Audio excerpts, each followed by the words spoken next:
Hi, welcome to Kumaran TNPSC academy. இப்போ நம்ம பார்க்க போகிற டாபிக் வந்து பாலிட்டி. இந்த வீடியோ ஆரம்பிக்கிறதுக்கு முன்னாடி எப்படி போக போகுதுன்னு சொல்லிடுறேன். ஒரு சாப்டர் நடத்தினா அந்த சாப்டரோட கொஷின்ஸ் வந்து பின்னாடி டிஸ்கஸ் பண்ணுவோம். சில டாப்பிக்கு வந்து மைண்ட் மேப்ஸ் இருக்கும்.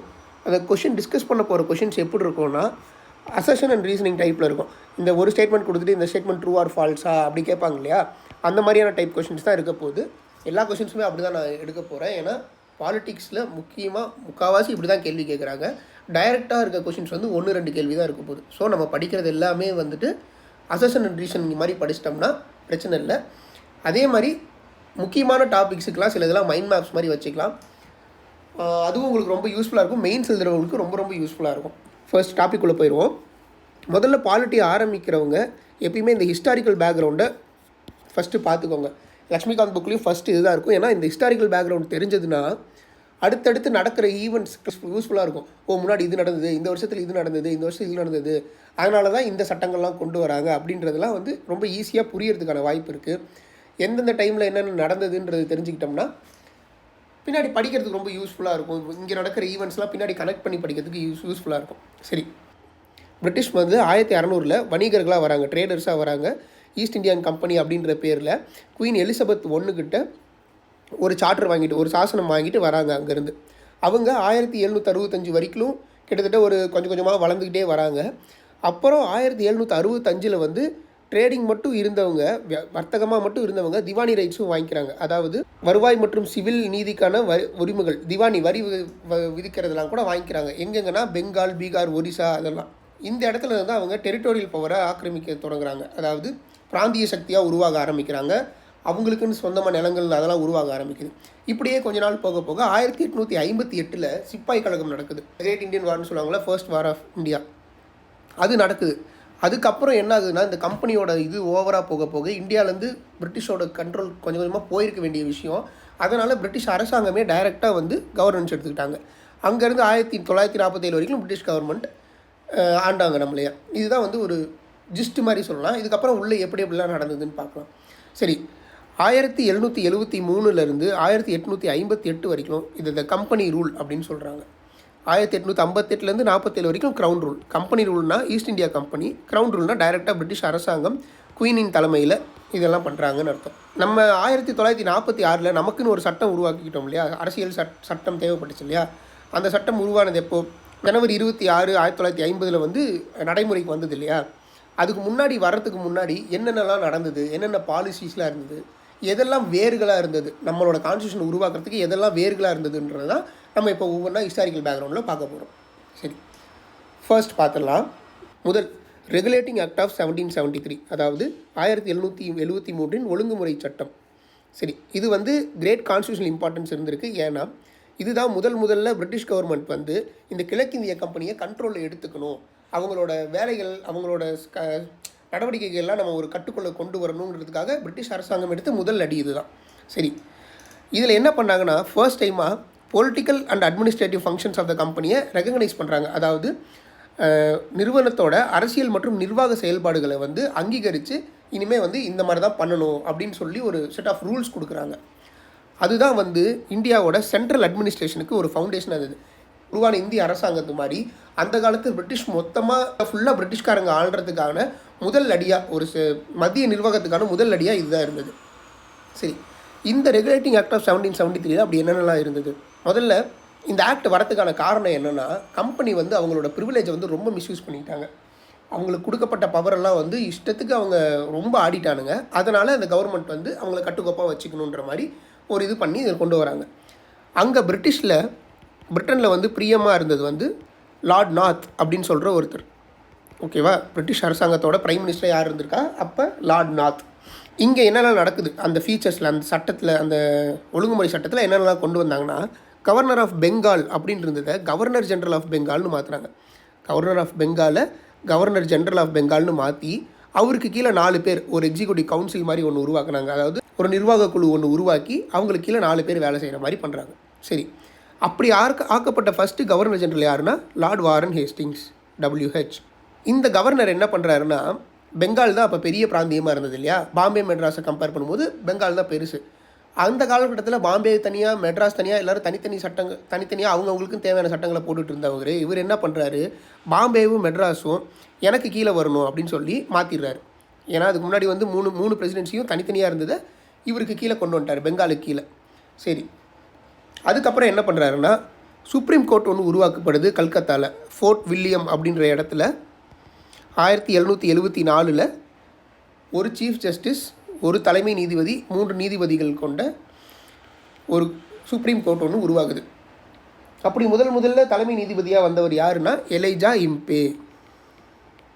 ஓகே, அது போக இந்த சட்டத்தில் என்ன சொன்னாங்கன்னா, இந்த கம்பெனியில் வேலை பார்க்குறாங்க இல்லையா, அவங்க யாரும் இந்திய மக்கள்கிட்ட லஞ்சம் வாங்கக்கூடாது, எந்த பொருளோ லஞ்சமாவோ பணமாவோ பொருளாவோ எதுவும் வாங்காதீங்க அப்படின்ற மாதிரி ஒரு சட்டம் கொண்டு வராங்க. தனியாக இவங்க ட்ரேடிங் பண்ணுறது, தனித்தனியாக அந்தந்த வேலை செய்கிறவங்க நான் இது கொடுக்குறேன் எனக்கு இது கொடுக்குறேன் அந்த மாதிரி எந்த ட்ரேடிங்கும் வச்சுக்கக்கூடாதுன்னு முதல்ல தடுத்தது இந்த சட்டம் தான்.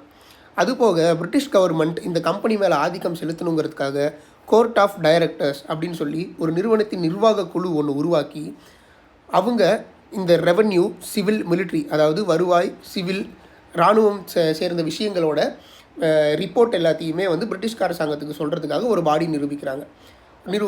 அந்த பாடியோட காலகட்டம் வந்து ஒவ்வொரு 5 வருஷத்துக்கும் அவங்க புதுசாக மாற்றிட்டே இருப்பாங்க. அதில் 4ல் ஒருத்தர் வந்து ஒவ்வொரு வருஷமும் ரிட்டையர் ஆகிட்டே இருப்பாங்க. இதுதான் வந்து ஃபர்ஸ்ட்டு கொண்டு வந்த 1773 ஒழுங்குமுறை சட்டம், த ரெகுலேட்டிங் ஆக்ட் ஆஃப் 1773. ரொம்ப சிம்பிள். எதுக்கு கொண்டு வந்தாங்க? பிரிட்டிஷ் கவர்மெண்ட் ஈஸ்ட் இந்தியா கம்பெனியை கண்ட்ரோலில் கொண்டு வரணும், அவங்களோட வேலைப்பாடுகளை கொஞ்சம் நம்ம கட்டுக்குள்ளே கொண்டு வரணுங்கிறதுக்காக கொண்டு வந்தாங்க. பொலிட்டிக்கல் அண்ட் அட்மினிஸ்ட்ரேட்டிவ் ஃபங்க்ஷனை அங்கீகரித்தாங்க, அதாவது அரசியல் மற்றும் நிர்வாக செயல்பாடுகளை அங்கீகரித்தாங்க. இதுதான் வந்து இந்தியா மொத்தத்தையும் பிரிட்டிஷ் அரசாங்கம் இது பண்ணுறதுக்காக சென்ட்ரல் அட்மினிஸ்ட்ரேஷனுக்கு ஒரு ஃபவுண்டேஷனாக இருந்தது, முதல் படிக்கட்டாக இருந்தது. சரி, அதில் என்ன நடந்தது? கவர்னர் ஆஃப் பெங்காலை கவர்னர் ஜென்ரலாக மாற்றினாங்க. அப்படி வந்த ஒரு வாரன் ஹேஸ்டிங்ஸ் அவர் பாம்பேவும் மெட்ராஸையும் தனக்கு கீழே கொண்டு வந்துக்கிட்டாரு. ஒரு கோர்ட் ஒன்று உருவாக்குனாங்க, சுப்ரீம் கோர்ட். 1774 எங்கள் ஃபோர்ட் வில்லியமில் ஒரு சீஃப் ஜஸ்டிஸ், 3 ஜட்ஜ் இருந்தார். அந்த ஜட்ஜு பேர் எலியா இம்பே, ஃபஸ்ட்டு சீஃப் ஜஸ்டிஸ். அப்புறம் கம்பெனி வந்து ப்ரைவேட்டாக ட்ரேட் பண்ணக்கூடாது, கம்பெனியில் வேலை பார்க்குறவங்க மக்கள்கிட்ட வந்து பிரைப் வாங்கக்கூடாது, அதாவது லஞ்சம் வாங்கக்கூடாது, பரிசுகள் எதுவும் வாங்கக்கூடாதுன்னு சட்டம் கொண்டு வந்தாங்க. அப்புறம் பிரிட்டிஷ் கவர்மெண்ட் வந்து இந்த கோர்ட் ஆஃப் டைரக்டர்ஸ்னு ஒரு பாடி உருவாக்குறாங்க, நிறுவனத்தின் நிர்வாக குழு. அவங்க வந்து வருவாய், சிவில் மற்றும் மிலிட்ரி, இராணுவம் அஃபேர்ஸ் இது எல்லாத்தையுமே வந்து மேற்காணித்து பிரிட்டிஷ் கவர்மெண்ட்டுக்கு விஷயத்தை சொல்லுவாங்க. சரி, நெக்ஸ்ட் பார்ப்போம். ஓகே, அடுத்து அமெண்டிங் ஆக்ட் ஆஃப் 1781, அதாவது 1781 திருத்த சட்டம். என்ன திருத்தினாங்க அப்படின்னு பார்த்தா, இதுக்கு முன்னாடி கொண்டு வந்த இல்லையா ஒழுங்குமுறை சட்டம், ரெகுலேட்டிங் ஆக்ட் ஆஃப் 1773, அதிலிருந்து நிறை குறைகளை தீர்த்து புது சட்டம் கொண்டு வந்தாங்க 81. அந்த சட்டத்துக்கு பேர் தான் தி ஆக்ட் ஆஃப் செட்டில்மெண்ட். எல்லோரும் பிட்ஸ் இண்டியா ஆக்ட் ஆஃப் செட்டில்மெண்ட்னு சொல்லுவாங்க, அது கிடையாது. அமெண்டிங் ஆக்ட் ஆஃப் 1781 தான் ஆக்ட் ஆஃப் செட்டில்மெண்ட், அதாவது செட்டில்மெண்ட் சட்டம் அப்படின்னு சொல்லுவாங்க. சரி, இதில் என்னென்னலாம் கொண்டு வந்தாங்கன்னு பார்த்தா, சுப்ரீம் கோர்ட் ஒன்று உருவாக்குனாங்கல்ல 1774, அதுக்கு கீழே எல்லோரும் இருந்துட்டு இருந்தாங்க. இதில் என்ன பண்ணாங்கன்னா, கவர்னர் ஜெனரலும் அவருக்கு கீழே வேலை செய்கிற கவுன்சிலும் சுப்ரீம் கோர்ட்டோட வரம்புக்குள்ளே வரமாட்டாங்க, இவங்க தனியாக தான் இருப்பாங்க, தனியாக தான் நடந்துக்குவாங்க அப்படின்னும், கம்பெனியில் வேலை பார்க்குறாங்கல்ல சர்வன்ஸ் ஆஃப் த கம்பெனியையும் சுப்ரீம் கோர்ட்டோட ஜுடிஸ்டிக்ஷன்லேருந்து, அவங்களோட வரம்புலேருந்து, உச்சநீதிமன்றத்தோட அதிகார வரம்புலேருந்து தள்ளி வச்சிட்டாங்க. So governor general, council, servants of the company வந்து தனியாக இருப்பாங்க, அவங்கள சுப்ரீம் கோர்ட் விசாரிக்காது. ரெவன்யூ மேட்டர்ஸ் இருக்கு இல்லையா, வருவாய் எப்படிலாம் கலெக்ட் பண்ணுறோம், எந்த வகையில் கலெக்ட் பண்ணிகிட்டு இருக்கோங்கிற விஷயத்தை எதையுமே சுப்ரீம் கோர்ட்டால் கேட்க முடியாது, அதையும் அவங்களோட வரம்புலேருந்து நீக்கிட்டாங்க. சரி, அப்புறம் சுப்ரீம் கோர்ட் என்ன பண்ணுறாங்கன்னா, கல்கத்தாவில் வசிக்கிற எல்லாரு மேலேயுமே அவங்களோட அதிகார வரம்பு இருக்கும். யாரெல்லாம் கல்கத்தாவில் இருக்காங்களோ அவங்க எல்லாத்தையுமே விசாரிக்கிறதுக்கான உரிமை சுப்ரீம் கோர்ட்டுக்கு இருக்குது. அதாவது ஹிந்துஸை வந்து ஹிந்து முறைப்படியும், முஸ்லீம்களையும் முகமதியன் முறைப்படியும், ஹிந்து லாப்படியும் முகமதியன் லாப்படியும் விசாரிச்சுட்டு இருந்தாங்க, ஹிந்துஸையும் முஸ்லீமையும். அப்புறம் மாகாணங்கள், ப்ரொவிஷனல் கோர்ட்ஸ் இருக்கு இல்லையா, ப்ரொவிஷனல் கோர்ட்ஸில், அதாவது பாம்பேலேயோ மெட்ராஸ்லேயோ கோர்ட்டில் ஏதோ ஒரு விஷயம் வந்து தீர்ப்பு கொடுக்குறாங்க, இல்லைங்க இந்த தீர்ப்பு சரியில்லைன்னு அப்பீல் பண்ணி மேலே வராங்க இல்லையா, அந்த அப்பீல் எல்லாமே கவர்னர் ஜெனரலோட கவுன்சில் இருக்குல்ல, கவர்னர் கீழே வேலை பார்க்குற அந்த கவுன்சில் இருக்கு இல்லையா, அவங்கக்கிட்ட தான் போகணும், சுப்ரீம் கோர்ட்டுக்குள்ளே வரக்கூடாதுன்னு. ஸோ முதல்ல கவர்னர் ஜெனரலோட கவுன்சிலுக்கு அதிகாரத்தை கொடுத்தது இந்த சட்டம் தான். ப்ரொவிஷன் கோர்ட்ஸில் இருந்தும், அதாவது மாகாணங்களில் இருக்கிற கோர்ட்லேருந்து வர கேஸுகளை கவர்னர் ஜெனரலோட கவுன்சில் பார்க்கலாம், அவங்க வந்து இதுக்கான சொல்யூஷன்ஸை கொடுக்கலான்னு அதிகாரத்தை கொடுத்தது அமெண்டிங் ஆக்ட் ஆஃப் 1781. ஓகே, அடுத்து பார்ப்போம். ஓகே, அடுத்து நம்ம பார்க்க போகிறது 1784 பிட்ஸ் இந்தியா ஆக்ட்னு ஒன்று இது. முதல்ல இந்த பிட் அப்படிங்கிறது யாருன்னா, நம்ம 1773 ரெகுலேட்டிங் ஆக்டில் பிரிட்டிஷோட பிரைம் மினிஸ்டராக லார்ட் நார்த் இருந்தாருன்னு பார்த்தோம் இல்லையா. அதே மாதிரி இப்போ இங்கே இருக்கிறது வில்லியம் பிட் அப்படிங்கிற ஒரு பிரைம் மினிஸ்டர். இவர் கொண்டு வந்த சட்டம் தான் பிட்ஸ் இந்தியா ஆக்ட் ஆஃப் 1784. சரி, இந்த ஆக்ட் என்ன பண்ணுச்சு அப்படின்னு பார்த்தா, கமர்ஷியல் அண்ட் பொலிட்டிக்கல் ஃபங்க்ஷன்ஸ், அந்த பிரிட்டிஷ் ஈஸ்ட் இந்தியன் கம்பெனியோட விவகாரத்தை ரெண்டாக பிரித்தாங்க. ஒன்று வந்து வணிகம், இன்னொன்று அரசியல். சரி, இந்த வணிக விஷயங்களை யார் பார்த்துப்பாங்க அப்படின்னு பார்த்தா கோர்ட் ஆஃப் டைரக்டர்ஸ். இவங்களை எங்கே உருவாக்குனாங்க? 1774 உருவாக்குனாங்க. அவங்க கமர்ஷியல் அஃபேர்ஸையும் போர்ட் ஆஃப் கண்ட்ரோல் அப்படின்னு ஒன்று புதுசாக உருவாக்கி அவங்க பொலிட்டிக்கல் அஃபேர்ஸையும் பார்த்துக்கிட்டாங்க. இந்த மாதிரி ரெண்டு விஷயம் உருவாக்குனாங்க இல்லையா, court of directors and board of control. இவங்க தான் வந்து டபுள் கவர்மெண்ட் அப்படின்னு சொல்கிறது. இது ஈஸியாக எப்படி ஞாபகம் வச்சுக்கிறதுனா CCBP அப்படின்னு ஞாபகம் வச்சுக்கோங்க. Court of directors for commercial affairs, board of control for political affairs. அதாவது அரசியல் சார்ந்த விவகாரங்களை போர்ட் ஆஃப் கண்ட்ரோல் அப்படிங்கிறவங்களும், வணிகம் சார்ந்த விவகாரங்களை கோர்ட் ஆஃப் டைரக்டர்ஸும் பார்த்துப்பாங்க.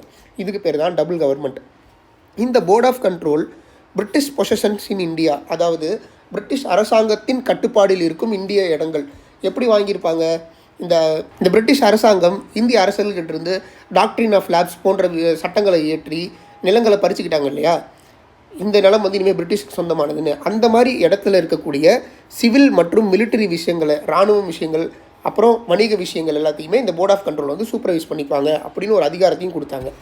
இங்கே தான் கம்பெனியோட டெரிட்டரி, கம்பெனி பிடிச்சி வச்சுருந்த டெரிட்டரி எல்லாத்தையுமே முதல்ல பிரிட்டிஷோட உடைமைகள் அப்படின்னு சொல்லப்பட்டுச்சு. First British possessions in India அப்படின்னு எதை சொன்னாங்க அப்படின்னு பார்த்தா இந்த இடத்துல தான் 1784 தான் சொல்லியிருக்காங்க. சரி, இந்த இடத்துல தான் பிரிட்டிஷ் கவர்மெண்ட் வந்து supreme control over companies affairs.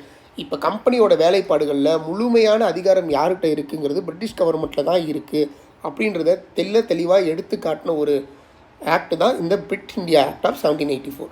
Super. அடுத்து பார்த்துருவோமா? அடுத்து இந்த ஆக்ட் ஆஃப் 1786 அப்படின்னு ஒன்று இருக்குது. இது நிறைய பேர் படிக்கிறது இல்லை, இது கொஞ்சம் தெரிஞ்சுக்கோங்க என்ன ஆச்சுன்னு. எப்போ வந்து லார்ட் கார்ன்வாலிஸ் கவர்னர் ஆஃப் பெங்காலாக பதவி ஏற்றாங்க அப்படின்னா 1786. சரி, இப்போ இதுக்கு முன்னாடி இருந்த பதவியை வந்து வாரன் ஹேஸ்டிங்ஸ் இருந்தது இல்லையா. இப்போ வந்து கவர்னர் ஜெனரல் ஆஃப் பெங்கால் வந்து லார்ட் கார்ன்வாலிஸ் எடுத்துக்கிறாரு. நான் இந்த பதவியை எடுத்துக்கணுன்னா அதுக்கு எனக்கு 2 டிமாண்ட் இருக்குது, அதை நீங்கள் அக்செப்ட் பண்ணிக்கணுங்கிறாரு. என்னப்பா டிமாண்ட் அப்படின்னு கேட்டால், கவர்னருக்கு கீழே ஒரு கவுன்சில் இருக்கும் இல்லையா, அந்த கவுன்சில் எடுக்கிற முடிவை ஓவர் ரைட் பண்ணுறது. அதாவது அவங்க ஒன்று சொன்னாங்கன்னா அதை வேணாம், நான் சொல்கிறத செய்யுங்க அப்படின்ற ஒரு பவர் வந்து எனக்கு வேணும். ஸ்பெஷல் கேசஸில் சில முக்கியமான விவகாரங்களில் நான் எடுக்கிற முடிவு தான் இறுதி முடிவாக இருக்கணும் அப்படின்ற பவர் கொடுங்க. நான் தான் கமாண்டர் இன் சீஃப், நான் தான் எல்லாத்துக்கும் மேலே அப்படின்ற மாதிரி இருக்கணும், தளபதியாக நான் தான் இருக்கணும் அப்படின்னு சொல்லி கேட்குறாரு. அவர் கேட்ட மாதிரி அந்த ப்ரொவிஷன்ஸையும் ஏற்படுத்தி கொடுத்த அந்த 2 விஷயங்கள் தான் ஆக்ட் ஆஃப் 1786. சரி, இதுக்கப்புறம் என்னாச்சு? The charter act of 1793. Okay, the charter act of 1793 இதில் என்ன சொன்னாங்கன்னா, போன இதில் கார்ன்வாலிஸ் கேட்டிருப்பார் இல்லையா, எனக்கு வந்து சுப்ரீம் பவர் வேணும், நான் தான் தளபதியாக இருக்கணும்னு சொல்லிட்டு, அந்த பவரை இதுக்கப்புறம் வரப்போகிற எல்லா கவர்னர் ஜெனரலுக்கும், எல்லா பிரசிடென்சியில் இருக்க கவர்னர் ஜெனரலுக்கும் பொருந்தும் அப்படின்ற மாதிரி எக்ஸ்டெண்ட் பண்ணிக்கிட்டாங்க. அடுத்து இப்போ இருக்க கவர்னர் ஜெனரலுக்கு பாம்பே மீதும் மெட்ராஸ் மீதும் இருக்கிற பவர் வந்து இன்னும் அதிகமாக கொடுத்தாங்க. அவங்கள வந்து இன்னமும் இவங்க 2 மெட்ராஸ் பாம்பேயை விட பெரிய பவராக இந்த பெங்காலோட கவர்னர் ஜெனரல் தான் இருக்கணும்னு முடிவு பண்ணாங்க. அதுபோக trade monopoly for the company, அதாவது பிரிட்டன்லேருந்து வர கிழக்கிந்திய கம்பெனி இருக்கு இல்லையா, பிரிட்டிஷ் ஈஸ்ட் இந்தியன் கம்பெனி, அந்த கம்பெனி மட்டும்தான் இந்தியாவில் அடுத்த 20 வருஷத்துக்கு ட்ரேடிங் பண்ணணும். அவங்களுக்கு மட்டும்தான் எக்ஸ்க்ளூசிவாக லைசன்ஸ் கொடுத்துருக்காங்க, மோனோபொலி. அதுக்கு பேர் தான் மோனோபொலி. இந்த கமாண்டர் இன் சீஃப், இந்த தளபதி இருக்கார் இல்லையா கவர்னர் ஜெனரல், அவர் வந்து கவுன்சிலுக்குள்ளார அடங்க மாட்டார் அப்படின்னு ஒன்று இது போட்டிருந்தாங்க. அதுக்கப்புறம் இந்த போர்ட் ஆஃப் கண்ட்ரோல் இருக்காங்க இல்லையா, யார் பிட்ஸ் இந்தியா ஆக்டில் உருவாக்குனாங்க இல்லையா, போர்ட் ஆஃப் கண்ட்ரோல் வந்து பொலிட்டிக்கல் அஃபேர்ஸை பார்த்துப்பாங்கன்னு, அவங்களோட சம்பளத்தை இந்தியாவோட ரெவன்யூலேருந்து எடுக்கணும், கம்பெனியோட ரெவன்யூலேருந்து எடுக்கக்கூடாது அப்படின்னு முடிவு பண்ணாங்க. இதுதான் அந்த சார்ட்டர் ஆக்ட் ஆஃப் 1793. இந்த சார்ட்டர் ஆக்ட் ஆஃப் 1813 1813 சாசன சட்டம். இதில் என்ன சொல்ல வராங்க அப்படின்னு பார்த்தா, போன ஆக்டில் பிரிட்டிஷ் ஈஸ்ட் இந்தியா கம்பெனிக்கு மோனோபொலி கொடுத்துருந்தாங்க இல்லையா, அதாவது அவங்க மட்டும்தான் பிரிட்டன்லேருந்து வந்து ட்ரேட் பண்ணணும்னு கொடுத்துருந்தாங்க இல்லையா, அதை உடச்சி இந்தியாவுக்கு பிரிட்டன்லேருந்து எந்த தொழிலாளி வேணால் வந்து ட்ரேடிங் பண்ணலான்றதை இந்த ஆக்டில் உருவாக்குறாங்க. ஆனாலும் சைனாவில் போய் ட்ரேட் பண்ணுறதுக்கு வந்து ஈஸ்ட் இந்தியா கம்பெனிக்கு மட்டும்தான் உரிமை கொடுக்குறாங்க.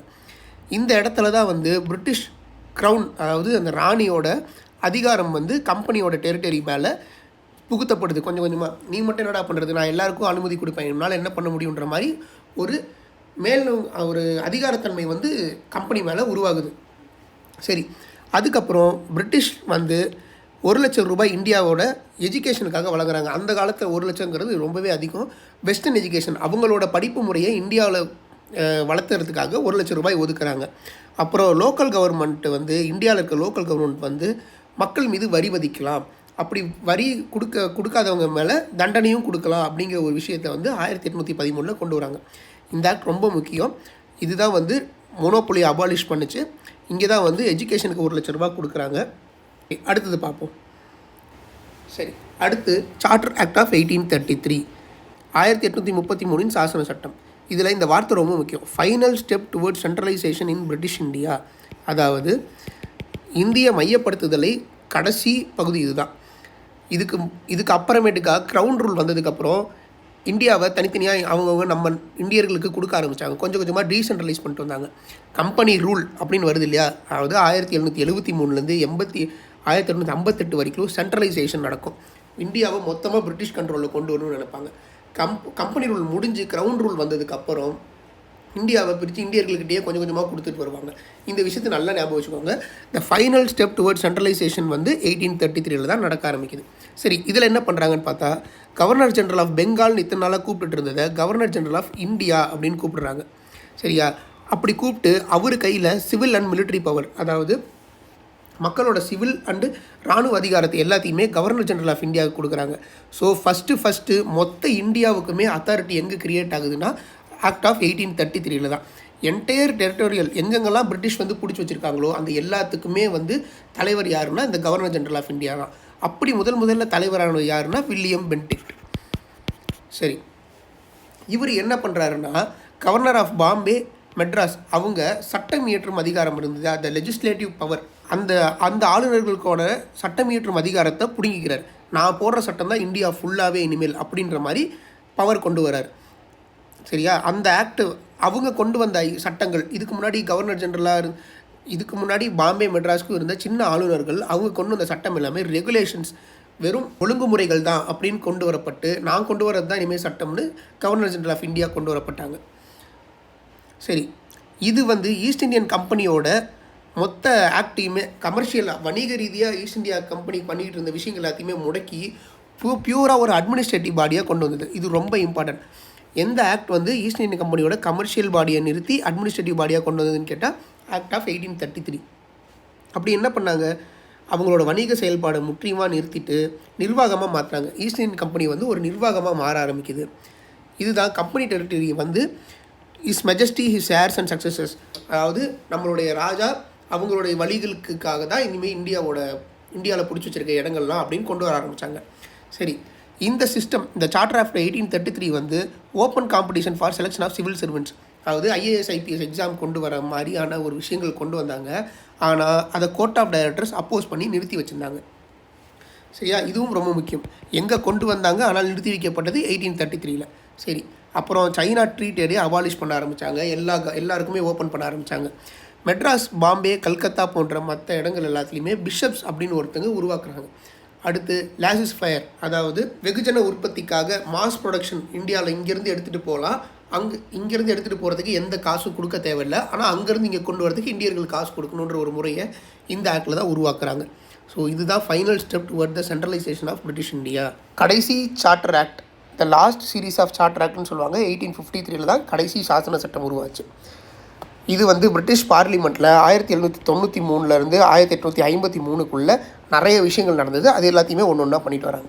சரி, முதல்ல என்ன பண்ணுறாங்கன்னா ஃபஸ்ட்டு லெஜிஸ்லேட்டிவ் எக்ஸிக்யூட்டிவ் ஃபங்க்ஷன்னு பிரிக்கிறாங்க. அதாவது சட்டமன்ற நிர்வாக பொறுப்பு அப்படின்னு கவர்னர் ஜெனரலோட கவுன்சிலை தனியாக பிரிக்கிறாங்க, 2ஆக பிரிக்கிறாங்க. பிரிச்சுட்டு 6 பேரை புதுசாக ஆட் பண்ணுறாங்க லெஜிஸ்லேட்டிவ் கவுன்சிலர்ஸில். இவங்க தான் சென்ட்ரல் லெஜிஸ்லேட்டிவ் கவுன்சில், அதாவது மத்திய சட்டமன்ற கவுன்சில் அப்படின்னு உருவாக்குறது இங்கே தான். ஃபர்ஸ்ட் மத்திய சட்டமன்ற கவுன்சில் எங்கே உருவாகுதுன்னா சார்ட்டர் ஆக்ட் ஆஃப் 1853. எத்தனை பேர் கொண்ட குழு? 6 பேர் கொண்ட குழுவில் உருவாகுது. எங்கேருந்து பிரித்து கவர்னர் ஜெனரலோட கவுன்சிலேருந்து பிரித்து. சரி, இந்த சட்டம் இயற்றும் விங் இருக்கு இல்லையா, அது லெஜிஸ்லேட்டிவ் விங் வந்து ஒரு மினி பார்லிமெண்ட் மாதிரி செயல்பட ஆரம்பிச்சது. ஏன் மினி பார்லிமெண்ட்னு சொல்கிறாங்க? ஏன்னா பிரிட்டிஷ் பார்லிமெண்ட்டில் பிரிட்டிஷ் பாராளுமன்றத்தில் என்ன நடக்குதோ அதை அப்படியே காப்பி பண்ணி இங்கே நடத்துவாங்க.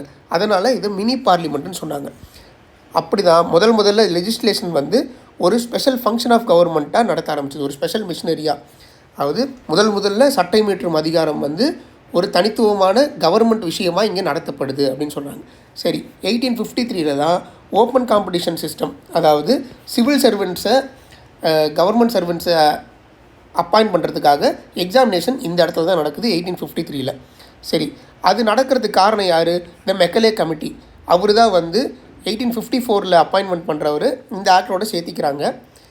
அவர் தான் வந்து இந்தியன் சிவில் சர்வீஸ்க்கு வந்து எப்படி எக்ஸாம் வைக்கலாம், எப்படி ஆட்களை செலக்ட் பண்ணுறாங்கள கமிட்டி ஒன்று வச்சு எக்ஸாம் எப்படி நடத்தலான்றது சொல்கிறாங்க.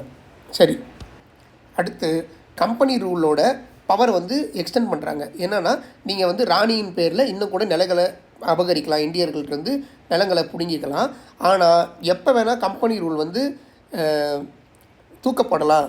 பார்லிமெண்ட் நினச்சா எப்போ வேணால் உங்கள் கம்பெனியோட ரூலை வந்து அழிச்சிட்டு பிரிட்டிஷ் டைரெக்டாக இறங்கலாம் அப்படின்ற ஒரு சட்டத்தையும் கொண்டு வராங்க.